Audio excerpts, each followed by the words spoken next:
নমস্কাৰ বন্ধু বান্ধৱীসকল আমাৰ ফেমিলি কিটচেনৰ আন এটি ভিডিঅ'লৈ আপোনালোকক পুনৰবাৰ স্বাগতম জনাইছোঁ। আজি মই আপোনালোকৰ বাবে লৈ আহিছোঁ পনীৰ এটা খুবেই টেষ্টি আৰু হেল্ডি ৰেচিপি পনীৰ মেথি মালাই কাৰী।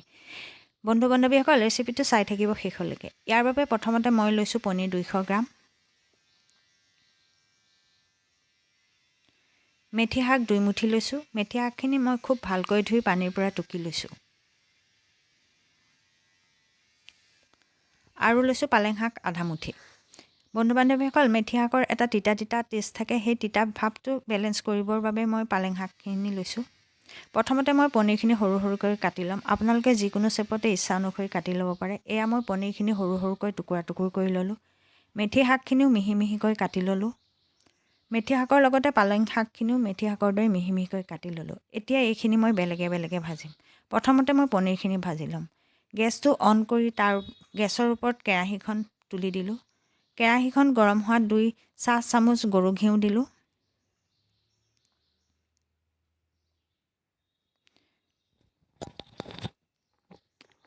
ঘিউখিনি গৰম হোৱাত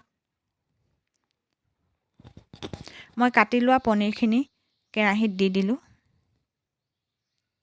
আৰু ভালকৈ লৰাই দিলোঁ।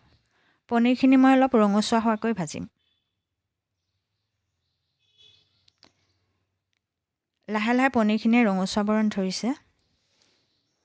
2 মিনিটমান ভজাৰ পিছত পনীৰখিনি ৰঙচুৱা হোৱাত এইখিনি মই কেৰাহীৰ পৰা তুলি ল'ম।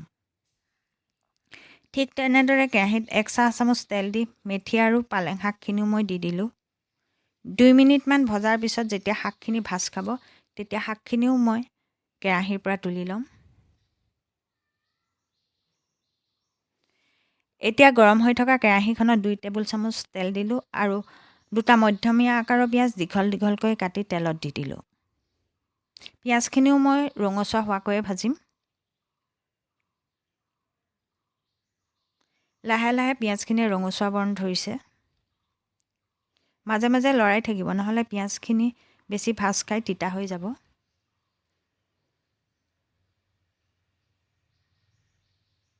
এতিয়া ৰঙচুৱা হোৱা পিঁয়াজখিনি মই কেৰাহীৰ পৰা তুলি ল'ম।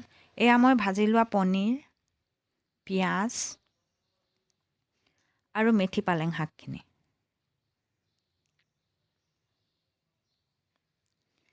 এটা ডাঙৰ পাত্ৰত মই 1 বাতি টেঙা দৈ লৈছোঁ। দৈখিনি বৰ বেছি টেঙাও নল'ব। ইয়াত অলপমান নিমখ দিছোঁ। 1 চাহ চামুচ জিৰা গুড়ি দিছোঁ। আধা চাহ চামুচ গৰম মছলা গুড়ি দিছোঁ। 1/4 চাহ চামুচ জালুকৰ গুড়ি দিছোঁ।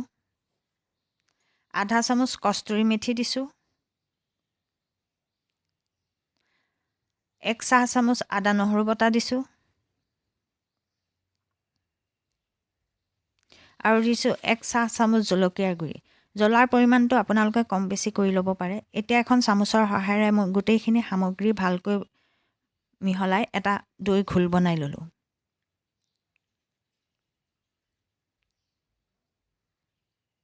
কাৰীখনৰ ৰংটো আৰু বেছি ধুনীয়া হ'বৰ বাবে মই ইয়াত 1 চাহ চামুচ কাশ্মীৰ জলকীয়া গুড়ি দিলোঁ।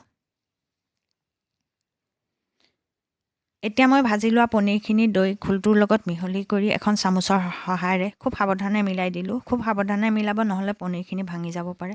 এতিয়া ইয়াত মই ভাজি লোৱা পিঁয়াজৰ 4 ভাগৰ 3 ভাগ দি দিলোঁ আৰু এভাগ পাছত ব্যৱহাৰৰ বাবে ৰাখিলোঁ। পিঁয়াজখিনিও খুব সাৱধানে চামুচৰ সহায়েৰে পনীৰ লগত মিলাই ল'লোঁ। এতিয়া পনীৰখিনি মই 10 মিনিটমান সময় মেৰিনেট কৰি ৰাখিম। কেৰাহীখন পুনৰ গৰম কৰি থাকি যোৱা তেলখিনিত আধা চাহ চামুচ গোটা জিৰা দিলোঁ। জিৰাখিনি ফুটি উঠাত মই যে আগতে পিঁয়াজ এভাগ ভাজি ৰাখিছিলোঁ সেইখিনি দি দিলোঁ।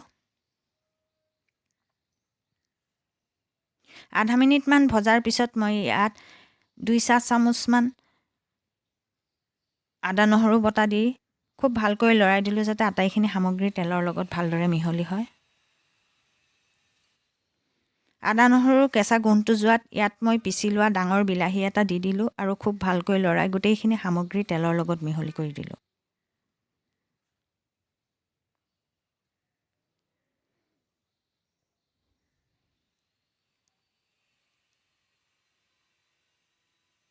কিছু সময় ভজাৰ পিছত ইয়াত মই সোৱাদ অনুসৰি নিমখ দিলোঁ। নিমখ দিওঁতে বন্ধু বান্ধৱীসকল আপোনালোকক অলপ সাৱধান হ'ব, কিয়নো আমি পনীৰৰ লগতো নিমখ দিছিলোঁ। আধা চাহ চামুচ হালধি গুড়ি দিলোঁ আৰু লগতে দিলোঁ এক পেকেট মেগী মছলা। মছলাখিনি মই ভালকৈ লৰাই ভাজি থোৱা মছলাখিনিৰ লগত ভালদৰে মিহলি কৰি দিলোঁ। কিছু সময় ভজাৰ পিছত যেতিয়া তেলখিনি মছলাৰ ওপৰত বিৰিঙি উঠিব, তেতিয়া মই মেৰিনেট কৰি থোৱা পনীৰখিনি দি দিলোঁ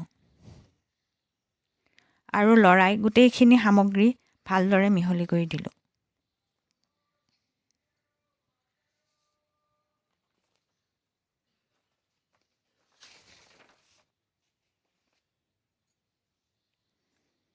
মাজে মাজে লৰাই থাকিব, নহ'লে সকলোখিনি সামগ্ৰী সমানে সিজি নুঠিব।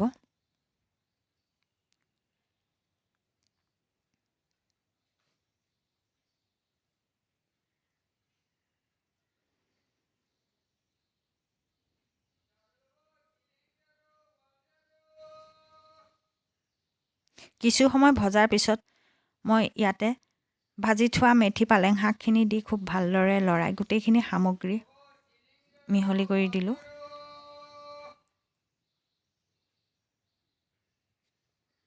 আৰু লগতে আধা কাপমান পানীও দি দিলোঁ।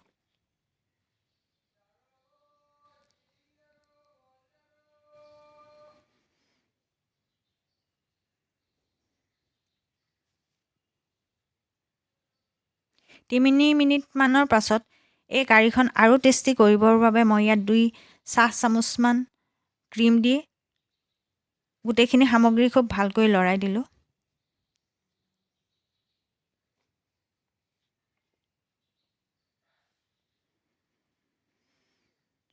2 মিনিটমান ভজাৰ পিছত মোৰ মেথি মালাই কাৰীখন খাবৰ বাবে ৰেডি হৈ গ'ল। বন্ধু বান্ধৱীসকল, ৰেচিপিটো যদি ভাল লাগে লাইক কৰিব, শ্বেয়াৰ কৰিব আৰু কমেণ্ট কৰিব।